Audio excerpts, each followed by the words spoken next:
So this is Michael Haynes from Basic Income Australia and Andrea Buck, and we're continuing our UBI conversations. So this week we are talking about the benefits of a UBI.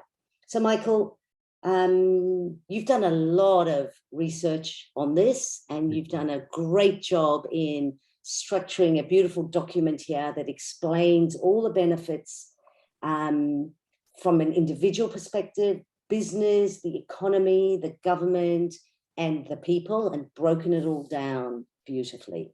I would so love to be able to tell people about all of this, but I'm concerned about time, and so we'll do some summary stuff and then talk about a few things, because you have so generously offered to make yourself available. If people want to know more about any particular point, that they can reach out or participate in a Q&A that we'll have with you down the track. I think that we can make the documents that I've been talking to available, and also absolutely happy to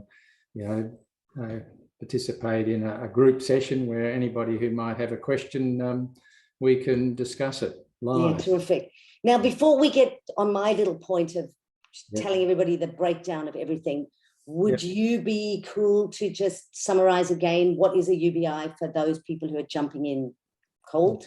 Yep. Okay, so it was in our first talk, and again, I'd recommend people have a look at that. We looked at what a UBI is and its justifications, and basically a UBI is simply money, enough money for every single person to at least live on. So it puts them above the poverty line, which in Australia at the moment is around $500 for a single person. So that's what it is. It is money in the pocket. And one of the things that we spoke about was that the human species is the only species that has money or needs money to survive. So, uniquely, if you don't have money in a modern world, you don't eat for the day. And once upon a time, we could survive on our own on the land, but that's no longer possible. So there were a number of other justifications we touched upon. And then in our second talk, we continued those. So we listed in the end about 10 significant justifications for a UBI. But the focus of the second talk was mostly about, well, how do we do it? And we have illustrated a way that it can be done without changing tax rates or tax brackets, without increasing taxes or debt, do it without taking money from other government programs. And the way that we have designed it is that the central bank would issue debt-free money, just as it has done in creating hundreds of billions of dollars during the pandemic to ensure that people and businesses have survived. It is quite feasible to do that as an ongoing basis without causing excessive inflation or labour market shortages. So we discussed all that in the last talk, how it would be done. We did recognise that a UBI alone is not a silver bullet. We recognise that you still need to have the government ensure the supply of housing and education and aged care and childcare and social supports and everything else. But what it is it puts a sufficient money in hand of people to eliminate systemic poverty. And again, the last talk we explained, what is systemic poverty, and encourage people to have a look at that. So today we're really just looking at, once it's in, what are the benefits? What are the benefits? What are the benefits? Before we actually get into benefits, you just mentioned there, getting rid of systemic poverty. And just before we started today, Michael, I actually asked you the question, what is the primary motivation for a UBI? And your answer was very succinct and clear, and I invite you to repeat it. Okay, well, basically, there might be 50, 60 odd benefits, but critically, UBI will eliminate systemic poverty. And what people, I think, in Australia, what many don't realise, that's affecting over 3 million people in Australia today. And it's mostly single women with kids, people who are sick and injured, aged, disabled, they're unpaid carers, and people who are between jobs, all of whom lack savings or family support. So it's a constantly changing group of people, which shows that it is a system problem. It's not a moral failing.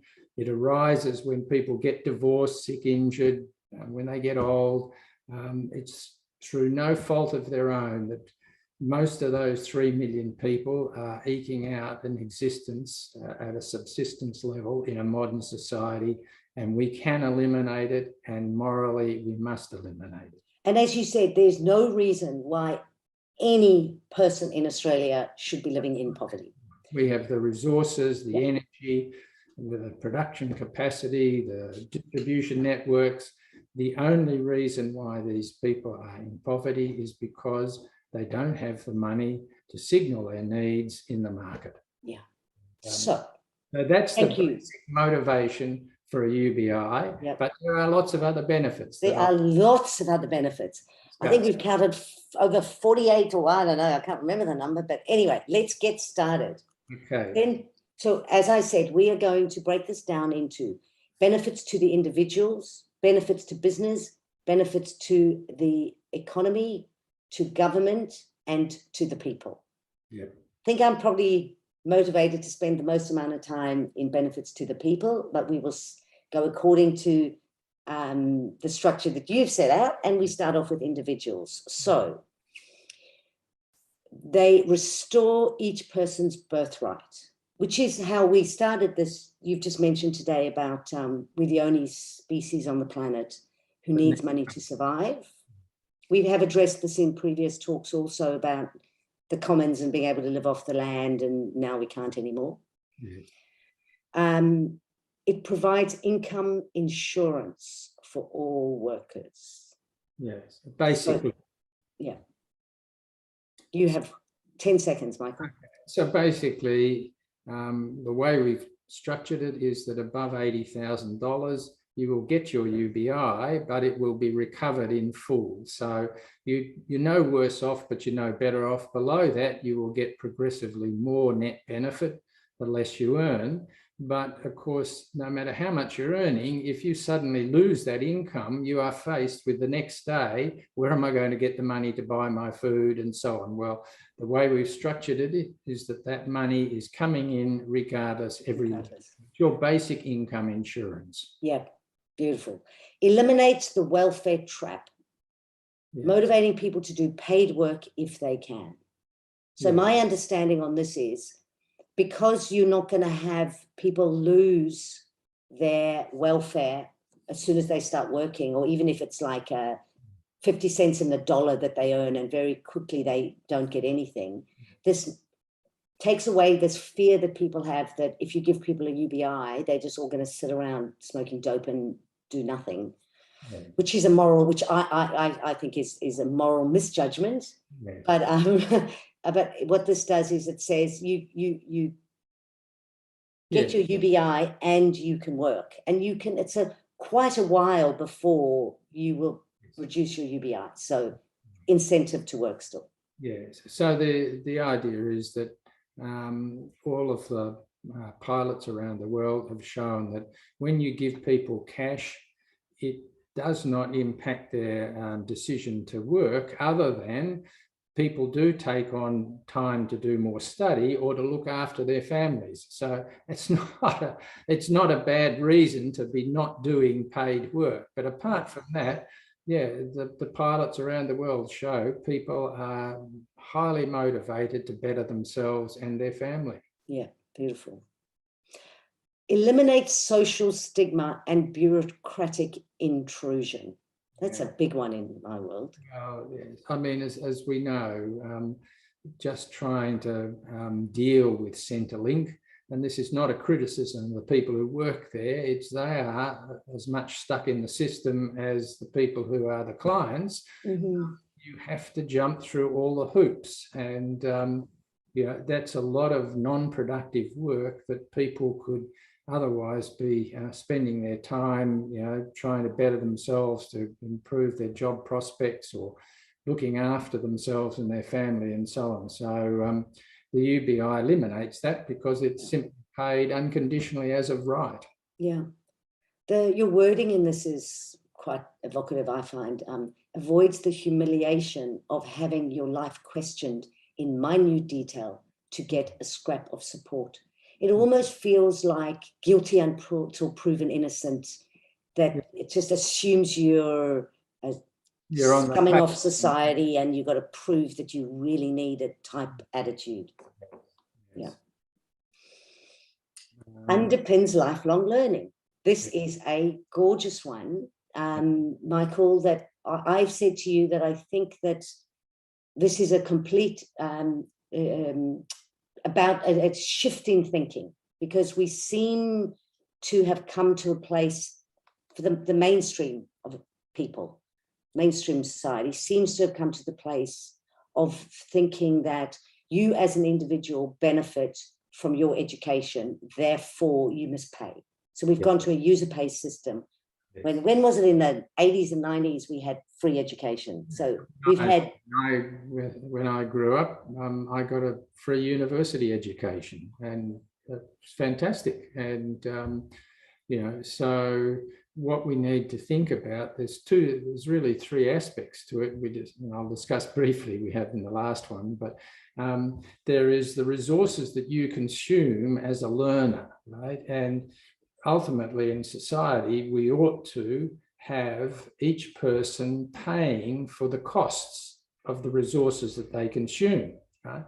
But what we are neglecting is that person who is studying is also the worker. They are learning new information, new knowledge, which is going to be hugely valuable for society when they are qualified and they can apply that knowledge. And they'll get paid for the application of the knowledge, and society will benefit from the application of the knowledge.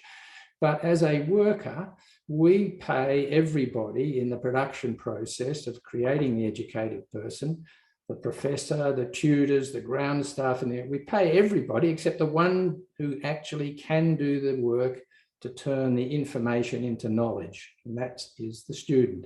And so ultimately, we should be paying market wages for people to learn while they're learning, and then market wages for people when they apply that learning to produce goods and services. That sounds amazing. That is a whole different issue. Yeah. But a UBI goes some part of the way to at least providing a basic living for people while they are learning. So it's a tiny step in the right direction. But so the other thing that you're talking about, though, is it similar to when you do land a job and they're going to do on-the-job training? Yeah. You might go in training mode for a couple of months. You're getting trained up, you're still getting paid. Yeah. Similar thing, right? But bigger. It is. And so there are people, just as you said, who do get paid to learn. They're lucky enough to work in, a big company that pays them to do that. But there is so much value in having an educated... The army does it a lot, don't they? Yeah, and a lot. Big companies and so on. But they don't usually pay for the basic knowledge, right? So they're paying you to learn how to work within their own company, often the procedures and but yeah, look, it's a major benefit, I believe, simply to have people feel they can take on some learning without throwing themselves into poverty because they've got a UBI, and it facilitates learning in short bursts, which is what we need, because you can take off a few weeks or a couple of months to really focus on a course and then apply that knowledge, because the knowledge is changing at such a rate.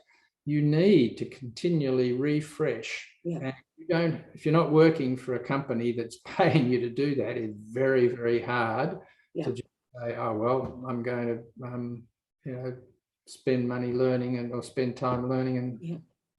What's coming to mind as you speak, Michael, is a feeling of we are such a wealthy country, and there are, given that we're such a wealthy country, there is opportunity for us to be such a country of so much well-being, where we can all benefit so much from this wealth. And one of the ways is the luxury of having an educated population, where we're moving, like you've just said, life is changing so fast. We've got this accelerated pace of change that causes stress and anxiety and insecurity. So a huge amount of mental health issues in our population and in our young people via that uncertainty. Yeah. And if it's placing the burden of coping with the pace of change on the individual. Whereas we could say as a society, yeah, we know things changing so fast and you might have to relearn, but that's okay because you're supported to go and relearn. Absolutely, yes. And so in every respect, the more stress, the financial stress that we can remove from people, the easier it is to apply your mind to learning. So there's that whole psychological side as well. And so, yeah, look, we better leave it there. And that was point number 7, underpin lifelong learning. Let's move on. So okay. We do have quite a few things to cover. Yeah. Okay, so we're going to promote small business and entrepreneurship and creative endeavors. Similarly, right, so that people have basic needs taken care of, they can therefore take more risks or be more bold or be more creative. And people can fail and pick themselves up and try again, right? Michael, I love that one. Say it again. I love that one. They can fail and then not be cast into the abyss of poverty because they have failed, from which it is very hard to then pull themselves out. If they know that, okay, I've failed, but okay, I can still survive, and because my partner's also getting this money and whatever, we can still survive, I'll have another crack, right? Can have another go. Fantastic. Yes. But, yeah, you can only do that if you are underpinned in some way to be able to survive day to day. Yeah, so. That's fantastic. I love that one. Okay. We're going to deliver zero cost wage rise for low paid workers. Yeah. So to understand that, you'd need to go back to our second talk where we showed how we were structuring the UBI so that even though everybody's getting it, the net benefits going mostly to lower paid people. Yeah. I won't explain that now, but in essence, it means that if you're a low paid worker, you're going to see more money in your pocket. And the less you earn, the more money you'll be getting net through the UBI, and but that's at no cost to the employer. So it will effectively improve relations also between workers and business, because workers will feel like they are at least getting some more compensation as opposed to having faced stagnant wages for the last X number of years. Yeah. Which leads us into point number 10, increased employment choice. Now, when you say here, this gives everybody the securities to say no to unsafe, illegal, unpleasant, or unethical working conditions, or to work for poverty wages. Would small business owners, would anybody say we actually need to have people desperate enough that they would be willing to work in unsafe, illegal, unpleasant, unethical, or poverty wage working conditions? Yes. Well, the point is that morally, most people will say, you know, we shouldn't allow that to happen. From a practical point of view, it does. And it's just like we have been teaching our children the importance of consent in the bedroom and teaching them that what was once accepted in the way sexual relations were conducted is no longer acceptable. It still happens that there's coercion in the bedroom, but as a society, we are trying to educate our kids that that's not the way to behave. And it's the same with workplace conditions, that a UBI enables people to consent or to make a decision as to whether or not they need to undertake work that is unsafe, illegal, unpleasant, and unethical. And yeah, this kind of reminds me a little bit in a way of, I remember arguments around poker machines. yes. And the little sports clubs saying, well, we can't survive without the income from the poker machines. And then the other argument was, yeah, but you're getting most of your income from gambling addicts and you're destroying lives. So this is, so yeah. The way I used to think about it was, well, if the only way you can survive is to take advantage of people's vulnerability and destroy their lives, don't survive. That was like, yeah. Unless you can find another way. Yeah. Sort of feels like this also, right? Like if your only way your business can survive is yeah. through abusive labor policies, like abusing your workers, yeah. underpaying them. Yeah. You're getting, I was so surprised because hearing from my children, young adults, yeah. that all of their, this is a couple of years ago, it was really difficult to get a minimum wage job. I'm like, well, what are you talking about? Minimum wage is the minimum. Yes. No, but most of them were working below minimum wage, which means illegal conditions, right? Yeah. And so so what you're saying is, if people had UBI, they would not be forced to work, yes. even in illegal arrangements. Yes. There's two sides to that, in that at the moment, the minimum wage is a legal requirement. When somebody gets a UBI, there is more flexibility for both them and the employer, because to strike a wage that might be at the same rate that they are currently getting, but it will be on top of the UBI. And so they will willingly take it because it's extra, and there's no extra cost for the employer. And so the market will take care of itself. There will be some jobs where wages would rise because it's really shitty work, and then it should rise because we as a society should be ensuring that we collectively are bearing that cost through having to pay higher prices and so on, because of the type of work that's being done, rather than forcing people to undertake the work, because the alternative is that they're in poverty. And so right.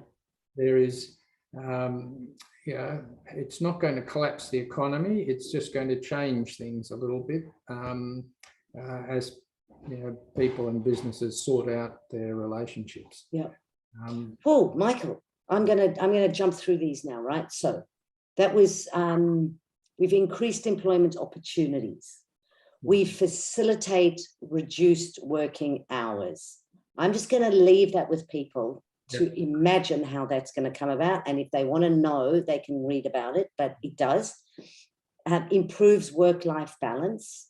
These are in the same category. Yeah, they are. Your choice, you're getting some money, you can choose to only work half the time, you can choose to wait and get a better job, or more appropriate job for you, or one closer to home, whatever. Yeah.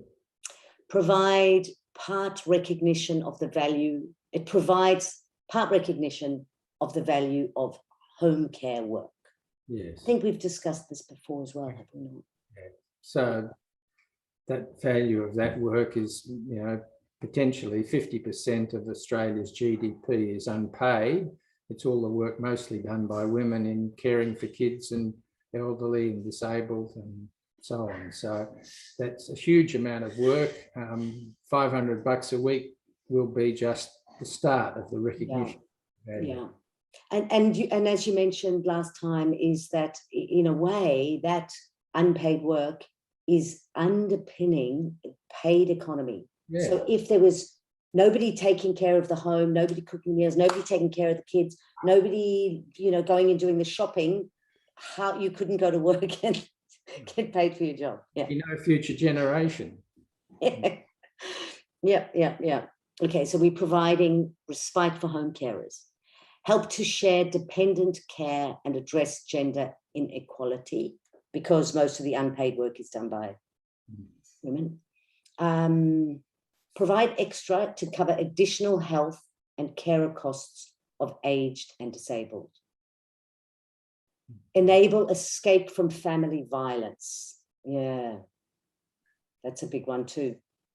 There are a lot of big ones here, but that the reasons it does that go without saying, right? Because it gives a woman principally financial independence to move out of an abusive relationship, rather than being dependent on the income or the welfare, which is often tied to the family unit and not paid to the person individually. I think that's a really important point. This is, we're just going to just stress it again, is that you give an personal autonomy because the money is paid to individuals. It's got nothing to do with, are you in a relationship? Aren't you? How much is your husband earning? It's an individually. And Michael, does this, in your proposal, does this hold true above the 80? So, okay, here we go. If you're in a relationship where the wife earns 200,000 a year and the husband doesn't earn anything, yes, does he get to keep his UBI because he doesn't have income, and the wife's would all be paid back in taxes because she's on? Does he still get to keep his? Yes. Okay. And vice versa, right? So of course. so that it might be that both are earning a bit of money and the wife is not getting much net UBI, but that if she has to leave that abusive relationship, she might also have to leave her job so that she can't be traced or whatever. She wants to get away and start a completely new life. Well, that $500 a week that she was getting in her bank will continue to receive it, and there will be no income to recover that money from. So net, she's getting the $500 a week. And so in all circumstances, it provides a different dynamic for especially women in those situations. It just so feels like you're removing so much trauma from society. Yes, that is true. Enables escape from poverty. Yes, well, that goes without saying. We won't even talk about it. It's all written down. Improves cognitive function and reduced behavioral disorders. I like this one. Yeah. Well, again, it's well researched that poverty dramatically reduces a person's IQ because they're so overwhelmed with the struggle of survival every day, where to get food, shoes for the kids, so many problems that most people don't even have to think about. That as a result, people in poverty struggle with just balancing a bill up or whatever, something that would be quite easy. They are just overwhelmed. Well, also, I mean, scientifically, we know that if your sympathetic nervous system is fired all the time, you can't think straight, because you are biologically designed. If you're getting chased by a lion, you don't care about, those things. You just care about running.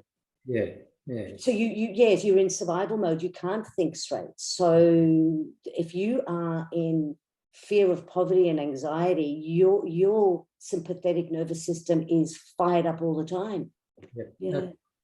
And tied in with the next one, which is preventing suicide, because we know that financial stress is a major driver of suicide. And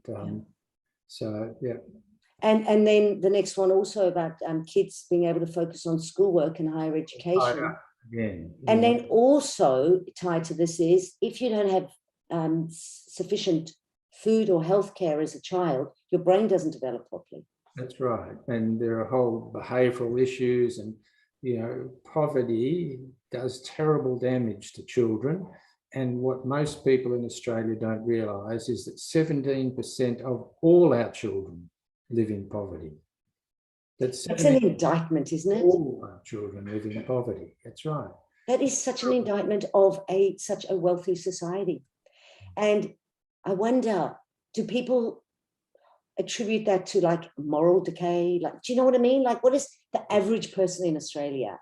I would love to know. Do they think that's okay? And I don't think they're aware of it, to be honest. I think that's what it is. Yeah.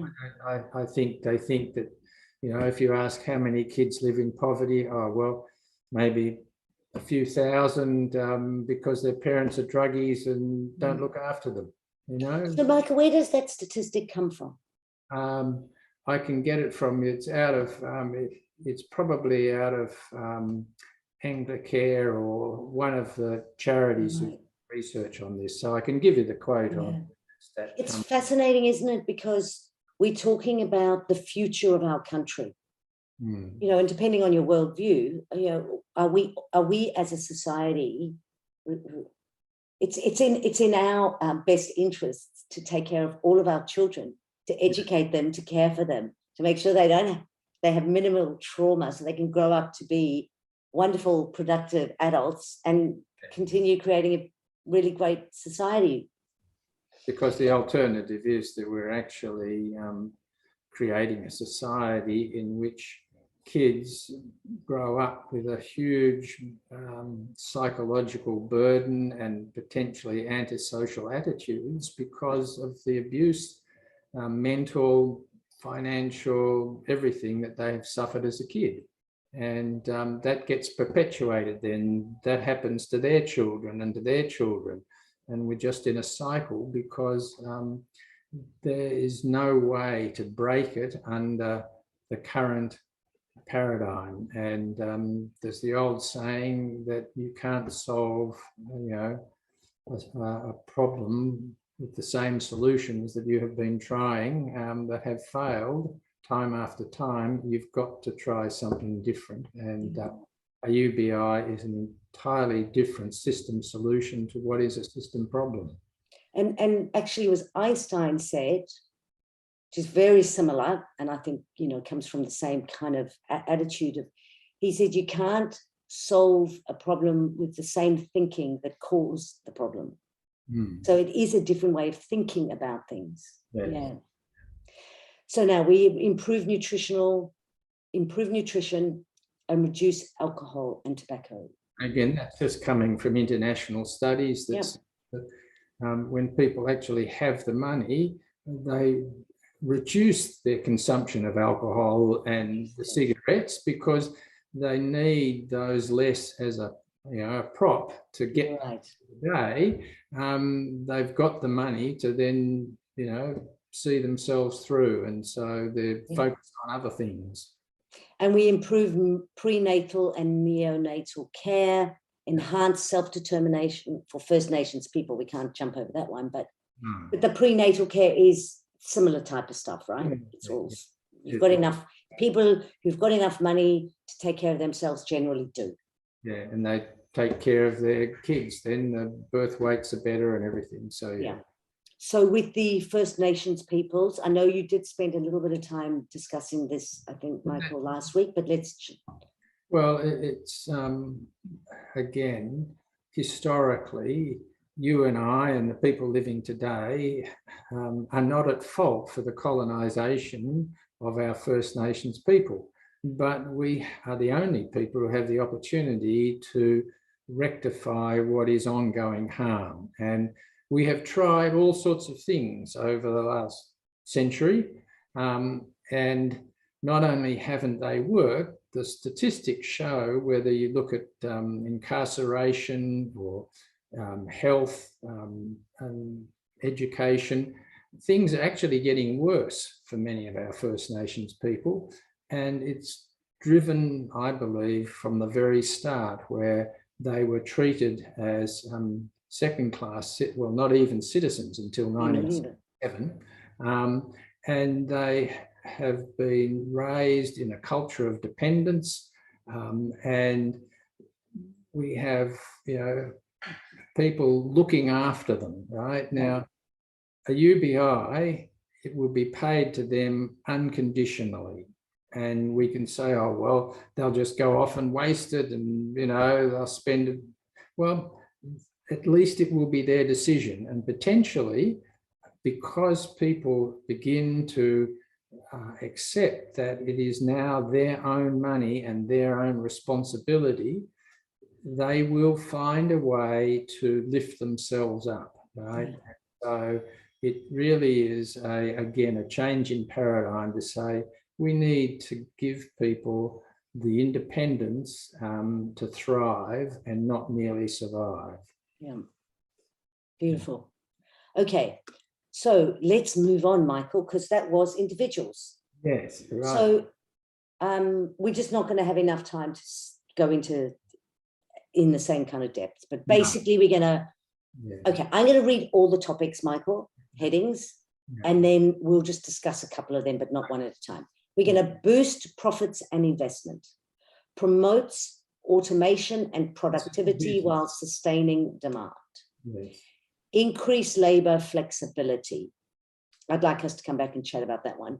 Increase labor force participation, improve employer-employee work relations, reduce the bureaucracy related to meeting current welfare job applications. Yeah, what a waste of time that is. Yeah. I mean, but people who don't know anything about that is because they've maybe had no connection with Centrelink, is when you have to apply for, I don't know what it is, like 20 jobs a month or whatever, you've got all these people applying for jobs that they're never gonna. Yeah. And that puts a burden on businesses who have to process those applications. And so it might only be a minor thing for most businesses, but for some who are employing low-waged people, they can be, faced with having lots of applications that they know that people are never going to get the job. Still got to be processed. Yeah. So this one also is increasing labour flexibility. I love this one. And I think that the pandemic has showed us that there's far more flexibility is possible than people gave credit for, that where you can work from home, do shared roles.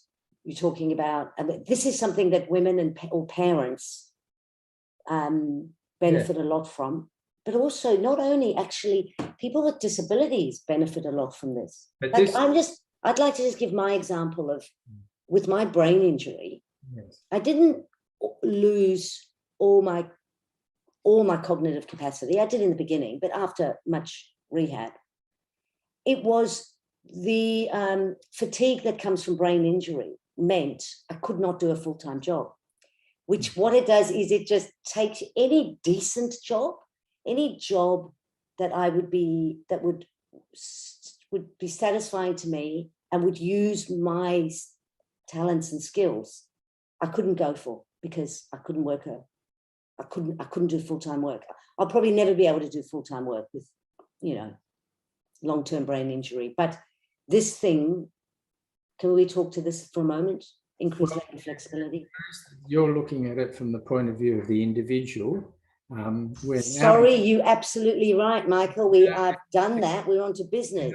The business, and there are real benefits for a business in having labour market flexibility, because the potential is that, say, through job share and so on, the business doesn't have to worry so much about managing absences and sickness and leave, because if people are sharing work, they can between themselves sort out. And so there is a big benefit for business to have flexibility, but the trouble is the way we have structured flexibility up until now through casual work is that we have shifted the burden of that flexibility from the businesses, because when businesses basically had far more full-time work and so on, they had to manage that whole flexibility problem.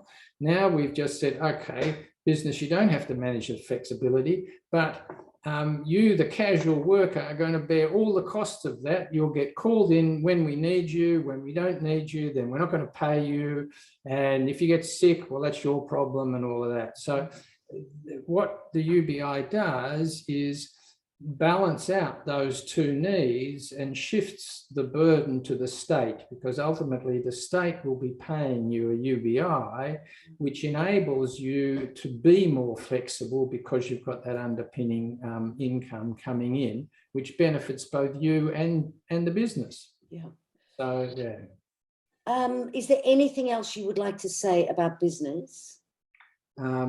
Only like boosting the profits and investment. Maybe it's because there's more money in the. Exactly right. It's going to boost local business because people have more money in their pocket locally. It'll boost local communities. So I think I come back to that in somewhere else. Yeah, I think because we're going to get onto the economy. Yes. Yeah. Okay. In the economy, we increase economic activity. Well, there you go. Yeah. Because there's, yeah. And is it also because, like we've seen with JobKeeper and whatever, you know, government money going out, stimulus packages and whatever, the people on the lowest end actually spend the money they get? They're not saving it. And... Yeah, that's right. And so, you know, as we know, people gather in communities of similar, you know, economic wages and so on. When you have got a lot of people on low wages living in a particular area, if they suddenly get extra money, and people who are unemployed getting lots of extra money, they will be spending that in the local community, and that will not only benefit the local businesses, it will mean there'll be more employment opportunities. So that local community will start to thrive. And so, yeah, there is huge benefits in both the local community that then flows through ultimately into the national community as the money gets spent. Yeah, right. Beautiful. We improve system stability. Well, and this is because if we look at the amount of money going into the economy, people probably don't understand that all new money gets created as debt through bank loans. So when banks make a loan, new money is created, it's created as debt. We won't go into that now, but with the payment of money directly from a central bank into your account, there is no debt, right? The money is yours, you don't have to repay it. And with that extra money now circulating in the economy without debt, and we're talking, you know, maybe $100 billion a year coming into the Australian economy debt-free, that will improve economic stability. And so that's such a big one that the average person would have no concept of. No, that's because right. The average person, and I'm not being judgmental about that at all, don't actually understand money. No. And they don't know where money comes from. And they think that when you borrow money from the bank, the reason why you pay interest, because the bank's actually giving you money that they already had. No. They're giving you their money. So, of course, you pay for it. Well, people think. People, the easiest way to understand it is to say, well, you know, the idea is you deposit money in the bank and then the bank lends that money out to somebody else. Yeah. Right? And that sounds like if I was to lend you $100, Andrea, I wouldn't have the $100 to spend, right?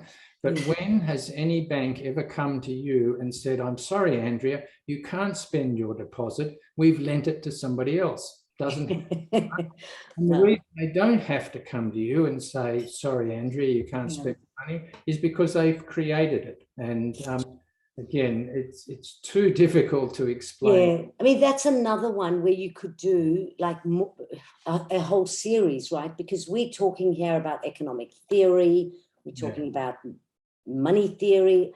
I imagine there would be some economists who don't think we're going to create economic stability. Is this an opinion thing or is this a fact? Traditional economics is changing quite rapidly. Up until now, even among economists, there has been a poor understanding of how money is created. The central bank in England in 2014 wrote a paper which explained from a banking perspective how money actually was created. And that was the first public recognition that banks create money when they make loans. Up until then, it had not been accepted, and for many economists, it's still not accepted. But what do they think? It's conspiracy theory or something? Like, if people don't accept it anyway, that's another conversation, isn't it? It's a whole other, because the way the models are constructed in economics is basically money does not figure in their models, right? You would think that money should, but it doesn't figure because money is simply regarded as the means of exchange. So what they are concerned about is the actual exchange of goods and services, but it's money that drives the whole of our economy, because But isn't it also, Michael, that the financial services have become so overwhelming to the economy? Do you know what I mean? Like, it's not well, it's not the place where people make the most amount of money is in financial stuff, not in manufacture. I mean, that's a whole other problem again, right? But the basic problem for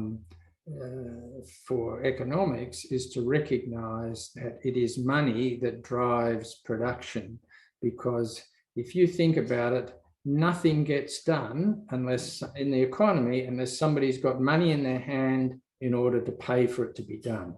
And where does that money come from? It gets created out of thin air by banks. So when somebody borrows new money from a bank, they then have purchasing power that did not exist until then. And when they go and spend it, they are going to modify what is happening in the economy. So it is money that is driving what gets done in the economy. That's right. And who has the money determines what gets done in the economy, is what you're saying. So if all the rich people have got money, they're going to be buying very different stuff to if all the poor people, they're going to be, you know, food and clothing and basic needs.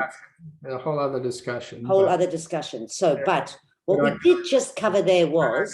But I think it's important to say that the problem of poverty is neither to do with a lack of resources, because we have them, nor is it because the rich have too much, right? Because most of the wealth of the rich still in Australia is in the businesses that serve us. And you can think about it, just to close your eyes and imagine all of the cars, dams, roads, power networks, shops, office buildings, clothes, all in a big pile. And one pile is what we collectively use, whether we own it or not, right? We're occupying buildings, we're buying food, we're doing stuff. And on the other pile is all of the steel and the concrete and stuff that makes up the cars and the homes and the buildings of the rich. Tiny in proportion to what the wealth is used by most of us. And so the problem isn't that the rich is consuming too much or that they have too much money. The problem is that the poor don't have any money. If the poor had the money, we've got the capacity to provide all that the rich is demanding for, plus all of the needs of the poor if they have the money. And so we need to get away from the idea of the rich are to blame for poverty. The system is to blame for poverty. Okay. Thank you for clearing that up, Michael. Thank you. No, I mean that seriously. I know, that's great. So now we're moving on. Okay. Results in a better educated, productive, and creative citizenry, which we've touched on, haven't we, under the individuals. Yeah. I mean, it's a beautiful highlighted yellow point, but anyway, we're going to help lift the overall level of education, and we're going to enhance productivity and entrepreneurship. Yeah. Make Australia more competitive by doing those things. Yes. Yes. For the government, deliver additional tax revenue. Look, this is a bit dry, Michael. I'm going to suggest that people read about it. Yeah. But it's true, an important point. Deliver administrative and welfare cost savings. Yeah, because people are not going to have to go in and prove and do all that awful, like, yeah, proving they need the money. It goes without saying. So it just makes, there's just less bureaucracy involved. Yeah. Requires no change to other government services. Michael, I think when you discuss what the UBI was, we went into that, did we not? yeah. No change to other government services. No. Enables better use of government resources. It helps to mitigate major upheavals. This is different? Is this different to providing stability? A little bit. If you think about, you've got, disease epidemics or an economic crisis, or there's floods, fires, disasters happening, just like we've got the floods in Queensland at the moment. Now, when that happens, people can suddenly find, well, they can't go to work, they've got no income, all sorts of things happen. And a UBI means that money, there is still money coming in, so that people, to the extent that money is a problem, that will alleviate some of the problem for that disaster. Right? Yeah, so then it's doing it on a personal level and on an economic level, providing more stability. Yes, yeah. And yeah, so it just helps to mitigate, those social upheavals, because there is that money coming in. And the other important thing is, in order to pay every single person a UBI, you need to have a bank account for them, and you need to know where they're located. So if it is necessary to say, look, we just had a major disaster here somewhere, you've already got all the details about who are the people in the area who are affected, and we can send them some extra support if that's decided. So just administratively, it's also makes management of a major upheaval a bit easier. So then it just occurred to me when you said that, are you assuming no homelessness because a homeless person doesn't have?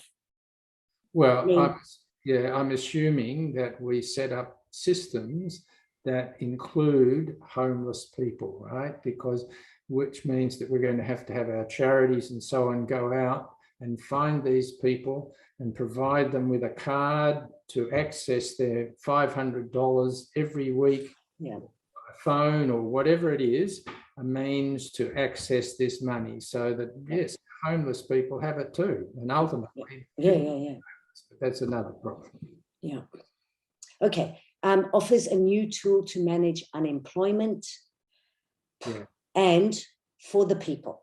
Yes. Well, can I just say quickly on the new tool to manage unemployment, we've talked about the UBI reaching the poverty line, right? But once we are at that level, if as a result of ongoing automation and artificial intelligence and virtualization, traditional jobs continue to decline in number and therefore are pushing people out of work, then the opportunity is to bring the labour market back into balance by simply raising the UBI, because everybody has a different propensity to work at a different income level, and at some point it will get to a new level where people who were looking for work will say, oh, well, I'm happy to live on the UBI, I've got a bit of extra income coming in from this side gig or whatever, I'm going to drop out of the traditional labour market.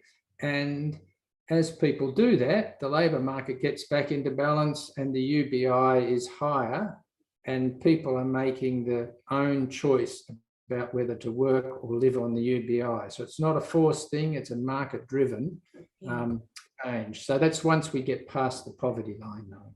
Yeah.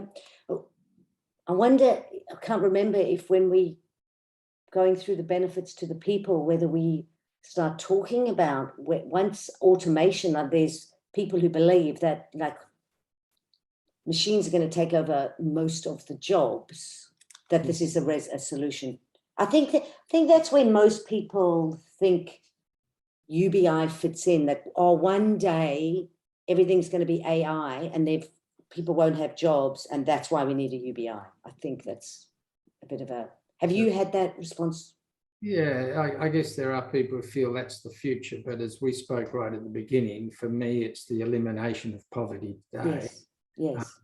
The future adjustments for automation and AI and so on is what I just spoke about, increasing the UBI over time. Yeah.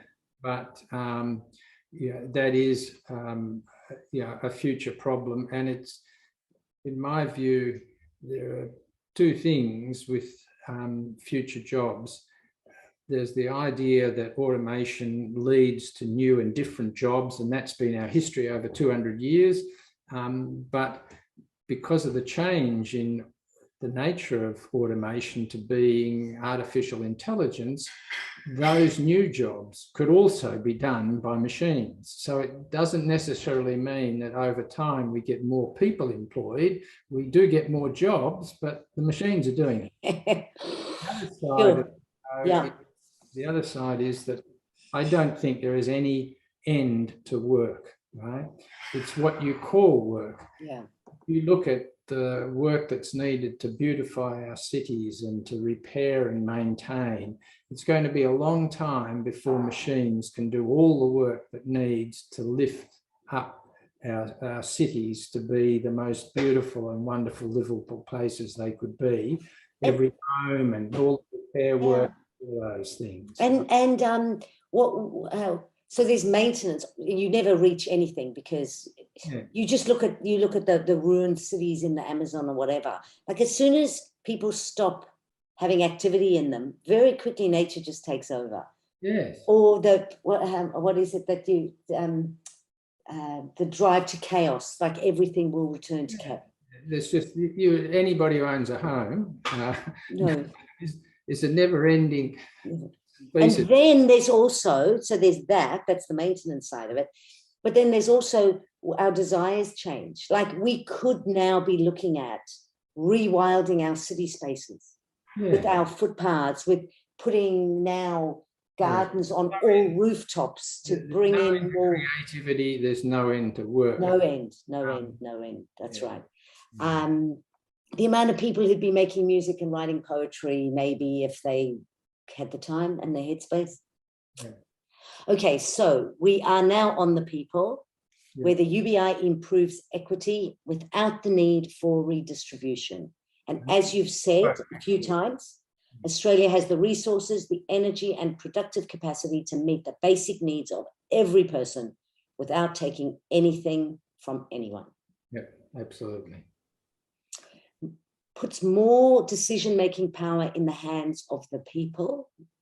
Yeah, so well, we think about democracy as being a political, in the political sphere, but the UBI moves democracy into the economic sphere, where you have the equal vote as anybody else to say what it is that you need for your basic requirements. Yeah, right. You have the same amount of money, but you might decide that you like this food as opposed to that food, or these clothes as opposed to that. So you get the choice in a very democratic way. And I love the fact that it's not a two-party system then. It's just, okay, puts more decision-making around the hands of the people, improves cultural life in Australia.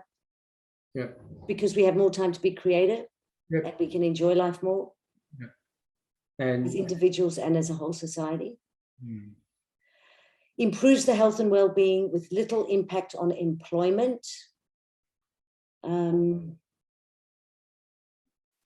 Boosts small towns and depressed suburbs. Yeah, we've sort of spoken about that. Helps address homelessness. Absolutely.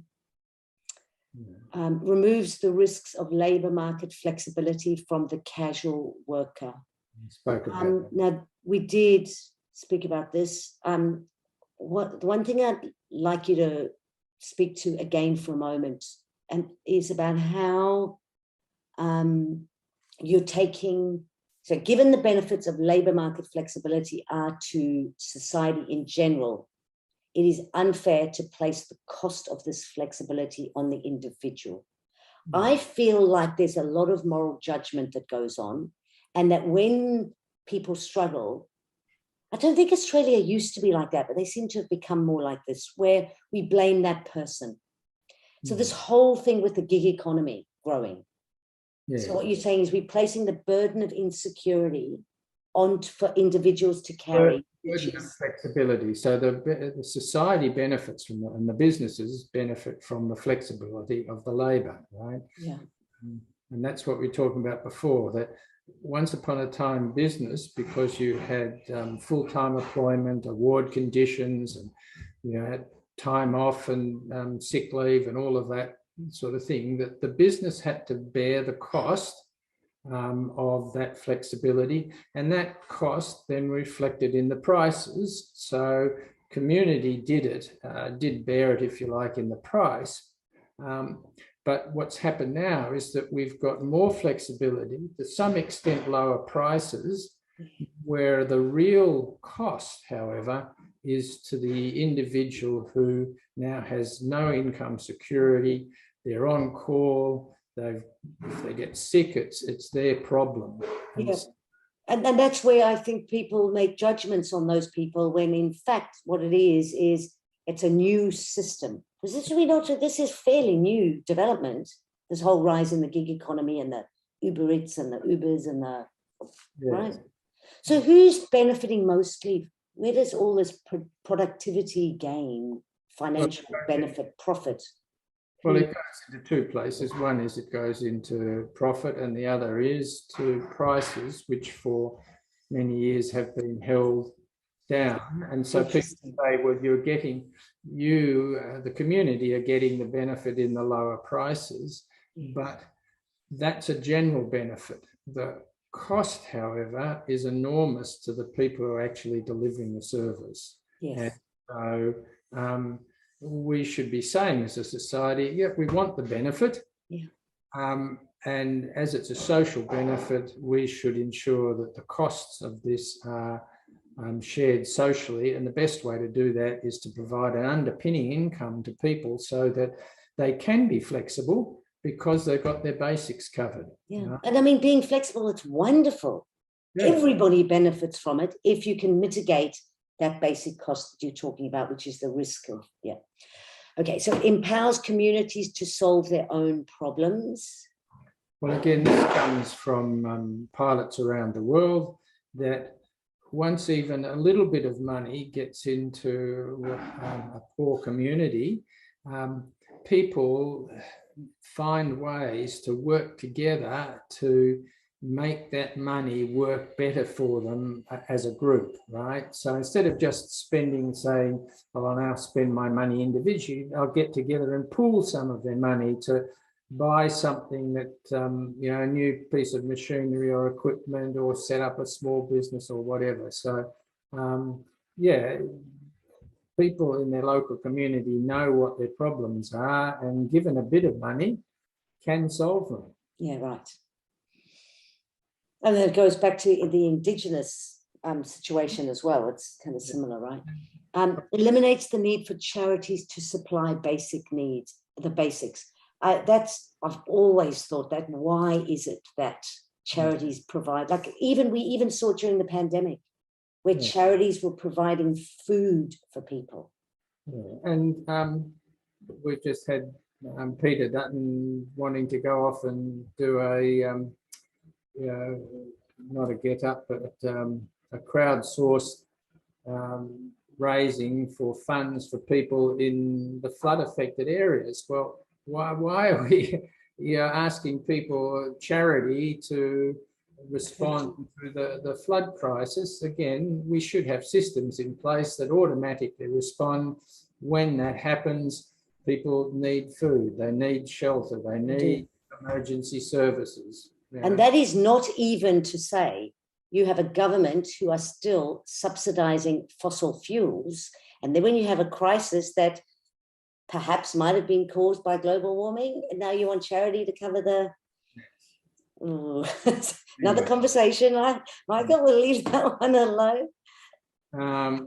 So yeah, and charities who are focused on delivering basics could feel, that it's going to put them out of work, and that is another reason why we are suggesting that we take our time with this transition, that even when it's implemented, we take about 5 years to have it fully implemented, and we work with the people who are going to be adversely affected in order to refocus their expertise and energies, because there's a heap of stuff that can still be done in the social sphere in terms of supporting mental and physical health, absolutely, life skills, dealing with an actual disaster when it arises. There's a lot that can be done, but the people who are going to no longer need to be delivering food parcels and so on, they are going to be impacted, and we need to work with them. And I think I'm not sure if I'd said to you, but I was once manufacturing manager for Toyota, and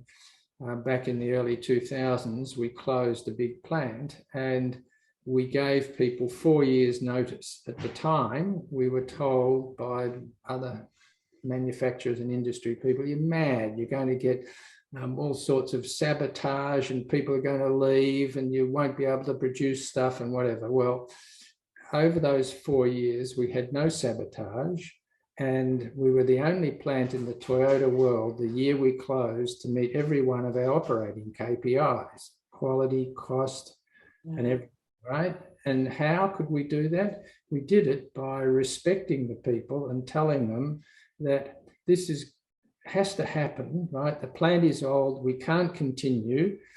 It is not your fault. We're going to work with you through this transition to ensure that whether you go off to a new life in retirement or you've got to develop new skills, whatever it is, we're going to help you through that process. And we're also going to give you some money at the end that, give you a kick along, right? Do you think most people underestimate most people? I think they based on that story where that's an amazing story, Michael. If you're truthful for people and they understand why it's necessary and why it's being done, and you give them a hand to make the transition.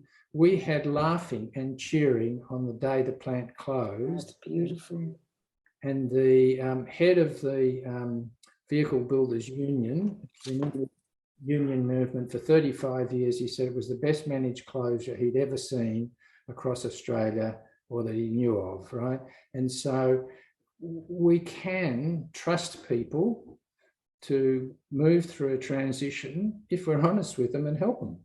Michael, that sounds like it would make a really good movie. Would it? Yeah. It would. Do you think Toyota would finance it? I can go and find some writers. Oh, yeah.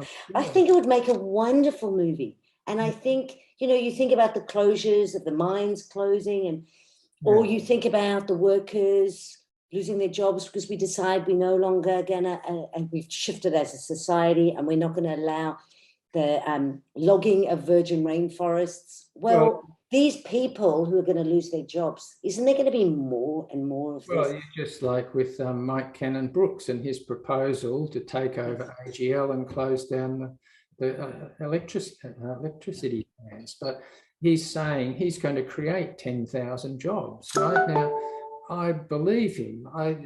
I believe that he can make the transition for the coal and the electricity industry work in exactly the same way we did with Toyota, so that there will be laughing and cheering on the day that coal plant closes. I can see the movie, Michael. We'll have a conversation outside of this. Okay, reduces crime and lowers costs.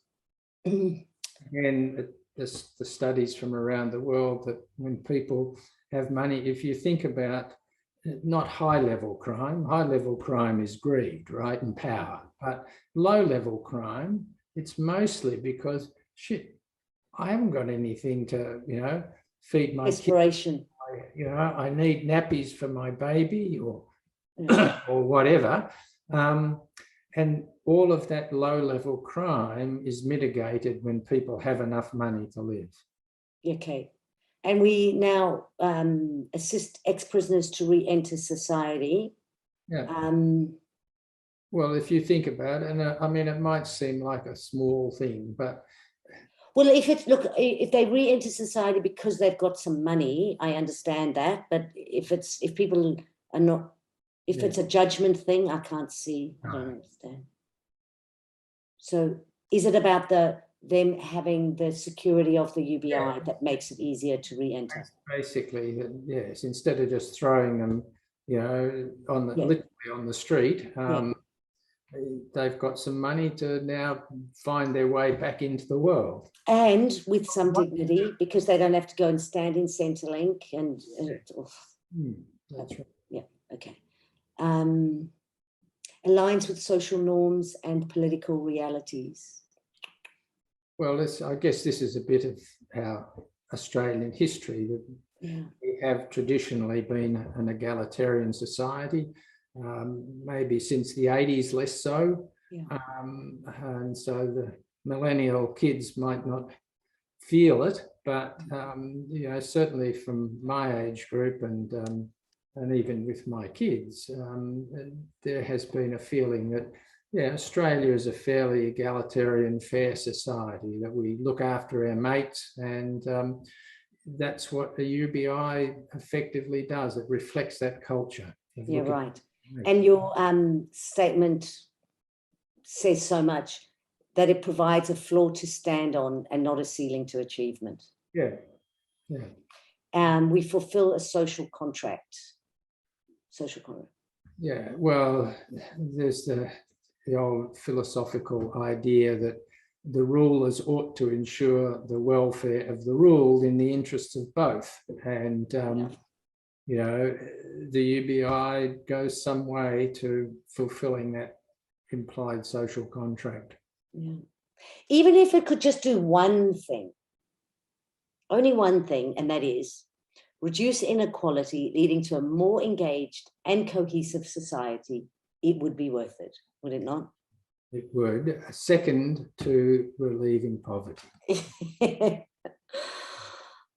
So a kinder and more cohesive society, I would love that. Generosity, kindness, cohesion. And it is so much easier for all of those positive aspects of humanity to become apparent when people are not faced day in, day out with the stress of, living, my mum used to say, like living on the edge of a volcano, where you just don't know what's going to explode today. And that is the reality for lots and lots of people in society today. And that plus the 3 million who have already fallen into that pit of despair. Yeah. Michael, what I really like about how you've presented this is that for a lot of people, I think, would just assume the UBI comes in to help the poor people, or to, it goes to the neediest, right? So we will sacrifice, or we're being asked to sacrifice in order to help them. I think that's maybe how a whole bunch of people think. So the way that you've presented these benefits, where you're showing that government, business, the whole economy, everybody benefits from this. We have a better society. It's more productive, it's more creative, it's healthier, more well-being.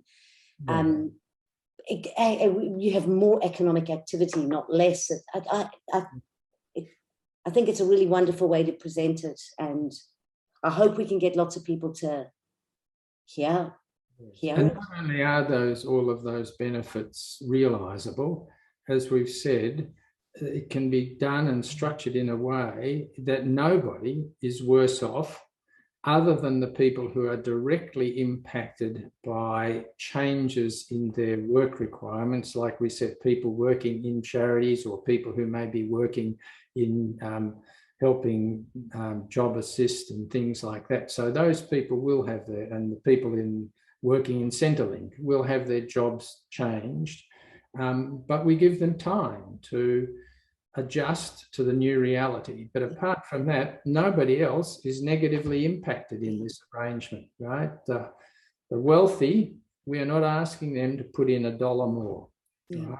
We are asking that they agree to change the system, so we produce a few more dollars, that go to the people who need them, that can spend that money in their businesses and make them even wealthier, right? Yeah, amazing. No. So we might have to leave that there. The only thing, Michael, that we haven't done in our little series is interrogate you from a position of skepticism. Like if I got somebody who does not agree with a UBI to sit in the room with you, because I think I'm quite a kind. You are. I tend to like everything that you've proposed. Yeah. So maybe some people who are more skeptical might like a bit more robust kind of confrontation in And that's stretching around the ideas. Yeah. You up for that? You up for the challenge? Absolutely up for that. Absolutely. Okay. So, yeah, and just people who might be inquisitive anyway, who want something clarified, we're happy to talk. Okay, so thank you, Michael.